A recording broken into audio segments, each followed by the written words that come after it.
Assalamualaikum warahmatullahi wabarakatuh, Pak De, saya Adila. Ya, jadi dengan Pak De siapa? Ya, Dirman. Pak De siapa? Dirmangin. Dirmangin sama Pak De Dirman. Ya. Jadi udah lama ya jadi petani ya Pak De ya? Dari muda ya. Oke. Yang ditanam apa aja Pak De di sini? Ini cabai sama jagung. Kemarin udah kacang. Pak De juga. Padi sawah, jauh sawahnya. Oh jauh ya Jauh sawahnya ya. Ini pakai pestisida nggak Pak De emang? Pakai ya dari dulu ya. Emang kan untuk bunuh-bunuh serangga, hama gitu ya Pak De ya. Pakai. Tiap hari ya. Tiap hari. Tapi emang udah tahu belum Pak De bahaya-bahaya pestisida? Hah? Nanti coba kita sambil sharing bareng ya, sambil berbagi bareng ya Pak De ya. Oke. Cabe yang di mana Pak De kacang? Katanya ini udah sudah dicabut Oh udah ini ya. Oh ada Rampai. waktu-waktunya ya jadi ya. Ini rampai udah habis. Oh nanti ganti lagi. Iya. Tiba-tiba jadi apa gitu ya.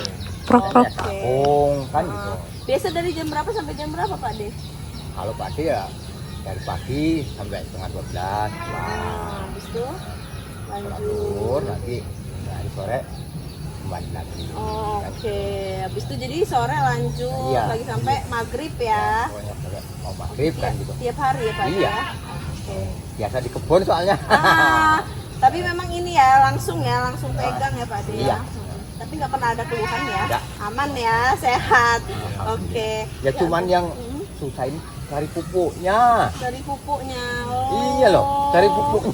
Susah. Nggak subsidi dia itu lebih repot carinya. Oh, stoknya itu susah ya? Iya. Kalau nggak ikut kelompok tani mau beli aja nggak boleh, gimana coba? Oh, harus komunitas. Iya. Ya betul, Kak. Dulu itu kan di warung-warung banyak. Sekarang warung-warung nggak boleh. Nggak boleh, harus ada kelompok tani. Pak De, Bunda, Assalamualaikum warahmatullahi wabarakatuh. Waalaikumsalam warahmatullahi wabarakatuh. Aku Adila, dokter umum sekarang. Jadi hari ini aku kita bakal belajar bareng tentang masalah kesehatan di sektor pertanian. Nah kalau hari ini kita bakal bahas hal yang sering dipakai sama Pak De sama Bude, yaitu pestisida ya. Gitu. Nah kalau misalnya contoh kasus yang paling sering ada itu ada namanya intoksikasi pestisida atau keracunan pestisida. Nah itu di rumah sakit selama aku jadi dokter banyak banget kasusnya gitu ya. Nah jadi ini tujuannya kita hari ini supaya Pak De Bude pada sadar kalau ada nih bahaya dari pestisida, terutama keracunan pestisidanya. Terus gimana nih cara untuk mencegah si pestisidanya itu bisa jadi racun di tubuh kita. Rekam ya Pak ya. Nah ini contoh-contoh aktivitas pertanian ya yang sehari-hari. Kalau Pak De nanam apa Pak De? Cabe, Bude? Cabe juga Pak De? Coklat, keren. Padi, Pak De? Tadi ya, cabe, kacang ya Pak De ya? Rampai, ntar tergantung ya ganti-gantian ya lahannya ya Pak De ya. Nah ini sekarang kita bahas tentang pestisidanya. Ya mungkin Pak De, Bude pasti paling paham lah ya tentang pestisida. Jadi itu emang bahan kimia yang digunakan memang sehari-hari untuk bunuh hama ya Pak De. Terus tuh untuk bunuh gulma, jamur, sama hal-hal lain yang bisa ganggu tanaman ya di bidang pertanian. Sama untuk mencegah hasil pertaniannya itu ada bahaya gitu ya. Nah sebenarnya kan pestisida itu racun untuk si hama, tapi ternyata pestisida itu kalau ada salah pemakaian bisa jadi racun untuk kita juga manusia yang makainya gitu. Nah jenis pestisida ini ada banyak kan, ada insektisida jadi ada yang untuk bunuh serangga, ada fungisida yang untuk bunuh jamur, ada herbisida yang untuk bunuh gulma, terus ada rodentisida untuk bunuh tikus, sama nematisida untuk bunuh cacing tanah. Kalau di sini yang paling sering digunain apa, Pak De? Yang herbisida ya, bunuh gulma ya biasanya ya, yang paling sering digunain. Tapi katanya tadi agak susah ya Pak De ya dapat ya sekarang ya. Gitu. Emang dia pemakaiannya setiap hari ya Pak De ya? Ya, enggak. Kalau lagi rumput tanya aja. Oh, oke. Nah, ini kelompok yang rentan apa? Jadi menurut ada organisasi tentang makanan dan pertanian serta organisasi kesehatan dunia, ada lebih dari 3 juta kasus keracunan pestisida ini di setiap tahunnya. Kematiannya berapa jumlahnya? Banyak banget, 220.000 kematian, dan mayoritas di negara berkembang. Jadi contoh negara berkembang itu ya kita, Indonesia. Kalau negara maju kan kayak Jepang, Cina itu ya. Kalau kita ini sering banget ada kasus keracunan pestisida ini. Nah, kalau di sini alhamdulillah nggak pernah ada ya, Pak De Bude ya, alhamdulillah. Tapi ternyata di luar sana banyak banget kasusnya, dan aku juga selama jadi dokter ternyata banyak banget yang kena pestisida ini gitu. Nah, yang rentan apa? Kena petani yang nyemprot langsung, udah pasti kan. Anak-anak yang main di lahan, jadi kan kadang kalau kita sambil kerja anak-anaknya nggak ditinggal di rumah kan takut diculik ya, jadi ikut. Nah, itu yang bisa rentan terkena ini. Terus ibu hamil sama menyusui, kenapa? Karena kalau ibu hamil sama menyusui kan sistem pertahanan tubuhnya berkurang, jadi pasti bisa lebih rentan terkena. Terus apa? Orang yang lanjut usia di atas 59 tahun, ada nggak Pak De Bude yang udah di atas 59? Pak De berapa?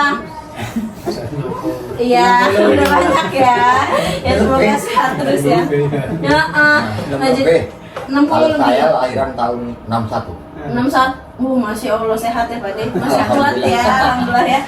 Nah itu Pak De, karena kalau misalnya udah tua itu kan sistem pertahanan tubuhnya berkurang tuh. Nah itu malah yang akan lebih rentan untuk terkena penyakit ini gitu. Terus orang yang ada penyakit kronis, contohnya darah tinggi, kencing manis gitu ya. Nggak ada ya tapi aman? Alhamdulillah. Alhamdulillah.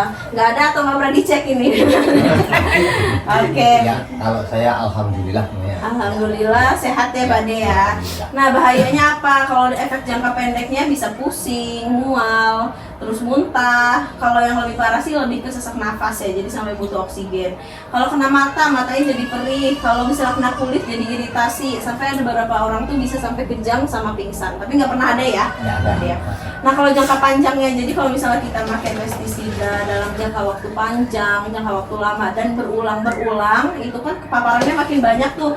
Nah itu bisa ada gangguan saraf, Parkinson tuh jadi kaku badannya, tremor jadi geter-geter, ada yang tremor di sini. Terus tuh ada gangguan hormon jadi bisa mandul. Terus ada gangguan menstruasi, mungkin kalau masih muda sebelum menopause ya Bude ya, itu mensnya jadi nggak teratur. Terus gangguan perkembangan anaknya jadi pendek atau jadi autis, gangguan hati sama ginjal, dan kanker. Nah kanker yang sering adalah kanker darah gitu ya, atau kanker paru. Jadi emang ada penelitiannya paparan jangka panjang itu 2,5 kali lipat untuk terkena kanker gitu.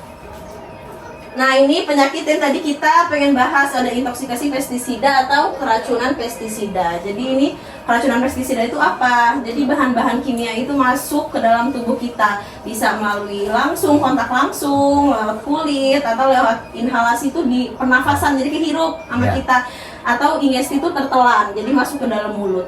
Nah ini bisa nimbulin efek negatif bagi tubuh kita. Nah, yang paling sering apa? Yang paling sering adalah intoksikasi organofosfat. Jadi itu insektisida yang paling toksik, yang paling berbahaya, paling beracun, dan paling sering nyebabin keracunan. Pakai nggak di sini, Pak De Bude, organofosfat?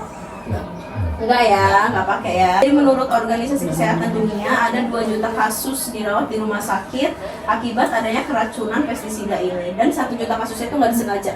Jadi sering banget, biasanya kan kita si pupuknya itu atau si pestisidanya dipindahin ke dalam botol.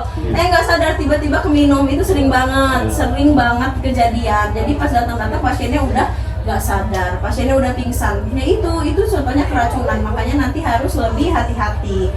Nah, keracunan ringan ini sampai 25 juta pekerja petani yang kena di negara berkembang termasuk Indonesia di setiap tahun. Jadi 25 juta orang tuh kena. Kayak ini cara paparannya apa? Tadi melalui kulit, jadi bisa ada kontak langsung kena saat kita nyemprot, saat kita ngecampur si pestisidanya, emang dicampur ya Pak De Bude ya seringnya. Nah itu bisa kena kontaknya ke kulit, atau melalui pernapasan, jadi dia kehirup saat nyemprot tanpa pakai masker, makanya seharusnya nanti pakai masker. Atau lewat mulut, dia ketelan dalam jumlah yang banyak, makan atau minum tanpa sebelumnya cuci tangan. Nah itu kan kadang kita habis nyemprot, habis campur itu kena tangan dan kita belum cuci tangan, kena deh masuk ke dalam mulut, kita bisa sampai mual muntah. Atau melalui lingkungan dari udara, dari air, sama dari makanan yang kena gitu ya. Nah, ini gejalanya apa? Kalau misalnya udah ada gejala-gejala ini, Pak De sama Bude harus langsung berobat karena bisa aja ini gejala keracunan itu. Kalau yang ringan, sakit kepala, pusing, atau iritasi kulit itu bisa kulitnya jadi merah-merah atau jadi klopek abis kena si pestisida. Sering nggak? Nggak, aman ya Pak De ya, alhamdulillah ya. Terus badannya sakit atau diare, jadi mencret-mencret. Terus kalau yang berat, mual, menggigil, sampai pejang perut, jadi perutnya rasanya nggak enak, atau sampai sulit nafas, sesak nafas. Ada juga orang yang sampai berbusa gitu. Nah, bisa juga sampai pingsan dan kematian. Kalau yang berat, kayak tadi itu sering banget tuh, kalau misalnya keminum dalam jumlah banyak, kemungkinan besar bisa sampai ke arah kematian gitu ya, kalau nggak segera tertolong. Kalau yang kronis dalam jangka waktu panjang, nah ini biasanya lebih sulit dideteksi ya, termasuk tadi bisa keguguran, bisa kanker. Nah itu gara-gara terpapar pestisida ini. Nah faktor resikonya apa? Nggak pakai alat pelindung diri, nggak pakai masker, nggak pakai sarung tangan gitu ya. Nah menyemprotnya tanpa arah angin. Jadi kalau mau menyemprot ke arah sana, gara-gara arah anginnya berlawanan, jadinya malah kena ke arah selanjutnya Pak De ya. Itu ya, makanya memang harus jeli untuk melihat ke arah anginnya gitu ya. Terus makan, minum, atau ngerokok saat nyemprot, sambil makan, masuklah dia ke dalam mulut. Terus tuh ngecampur pestisidanya tanpa sarung tangan ya tadi, bisa langsung kontak ke tangan, bisa langsung ke mulut gitu ya. Atau menyimpan pestisidanya di rumah, jadi bisa di dekat dapur atau di tempat tidur. Jadi tadi salah minum, sangkain air putih, ternyata udah diganti sama pestisida. Atau cuci alatnya di sungai atau di dekat rumah. Nah jadi sungai kan kadang kita mandi di sana ya, itu bisa kontak ke tangan kita. Tapi di sini udah enggak ya, enggak ada ya. Oke, nah cara mencegahnya gimana? Jadi sebelum nyemprot, saat sama setelah nyemprot. Sebelum nyemprot jangan lupa baca labelnya yang teliti. Terus harus pakai alat pelindung diri, pakai masker seharusnya ya, sarung tangan. Terus tuh bajunya yang lengan panjang. Terus kacamata pelindung kalau bisa ya, tapi jarang ya sekarang ya. Mungkin nanti bisa lebih pakai lagi ya Pak De ya. Terus sepatu tertutup supaya menghindari kontak-kontak tadi ya, iritasi kulit dan lain-lain. Terus itu kita harus melindungi makanan sama minuman, ditutup, jangan lupa kalau misalnya lagi pakai pestisidanya. Saat nyemprot hindari tadi melawan arah angin, jangan sampai, karena nanti dia berbalik terus malah kena ke kita. Sama jangan sambil makan, sambil minum, sambil ngerokok ya Pak De ya, kalau bisa ya. Sama jaga jarak dari orang lain, apalagi kalau ada anak-anak gitu kan, bisa anak-anaknya kena ya, malah lebih parah. Nah setelahnya harus cuci tangan sama mandi dengan bersih. Terus kita pisahin pakaian kerjanya seharusnya dengan pakaian yang biasa. Sama kita simpen di tempat yang aman, tempat yang terkunci, sama jauh dari dapur atau air. Gitu ya. Nah ini nih Pak De, alat pelindung dirinya. Seharusnya sebenarnya kita pakai ini penutupnya nih, sarungnya, ini gaunnya, terus sarung tangan, ada kacamata penutupnya, atau kalau mau pakai si penutup muka ini ya. Terus kita bisa pakai sepatu sama pakai masker. Ya nanti semoga nanti ada ya disediainnya, kadang susah ya Pak De carinya. Tapi itu dia pentingnya sebenarnya. Nah cara cuci tangan gimana? Jadi ada 6 langkah. Pertama dari kita pakai air dan air mengalir dan sabun, terus kita cuci tangan, terus itu telapak tangan, terus punggung tangan, terus sela-sela jari, tangannya ngunci, putar ibu jarinya, baru kuku-kuku. Coba ya Pak De, Bude. Ya telapak tangannya Pak De, telapak tangannya gini. Ini habis itu punggung tangan, gini punggung Bude. Gini punggung. Ini sela-sela jari. Nah, habis itu tangannya ngunci gini. Sama diputar ibu jarinya. Kayak gini, baru terakhir kuku-kukunya ya, ujung-ujungnya gitu. Nah, biasanya sampai 1 menit 60 detik ya. Kemudian kalau misalnya nih terjadi keracunan, tanda-tandanya apa? Gejala yang tadi udah dijelasin ya. Langsung ke puskesmas, langsung ke rumah sakit. Kalau misalnya kena ke kulit, harus apa? Bilas sebanyak-banyaknya air dengan air mengalir. Kalau ketelan, jangan dipaksa muntah tanpa adanya dokter atau tenaga kesehatan lain, karena takutnya nanti malah kesedek masuk ke paru-paru. Terus jangan lupa nanti label pestisidanya itu dibawa ke dokter, ditunjukin. Kenapa? Karena dokternya nanti harus tahu harus kasih obat apa, karena beda-beda nih untuk tiap pestisida gitu. Oke, sekian, terima kasih. Wassalamualaikum warahmatullahi wabarakatuh. Waalaikumsalam warahmatullahi wabarakatuh. Mungkin Pak Ade, Bude ada yang mau ditanyain? Ya, Aman ya, semoga aman terus, nggak pernah ada kejadian ini, apalagi sampai ketelan. Hati-hati, jangan lupa, jangan sampai salah telan gitu ya, dipakai peralatannya. Oke, sekian, terima kasih. Wassalamualaikum warahmatullahi wabarakatuh. Ya Bude, bisa sambil dibaca ya posternya ya. Ade.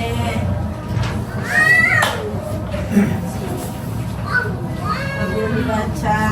Jadi di situ emang ada dari bahayanya, pengertiannya, sama dampaknya tadi udah dijelasin, sama cara amannya tadi udah saya jelasin juga. Mungkin nanti bisa dibaca lagi di rumah biar nggak lupa ya, Pak Bude ya. Oke, terima kasih. Wassalamualaikum warahmatullahi wabarakatuh.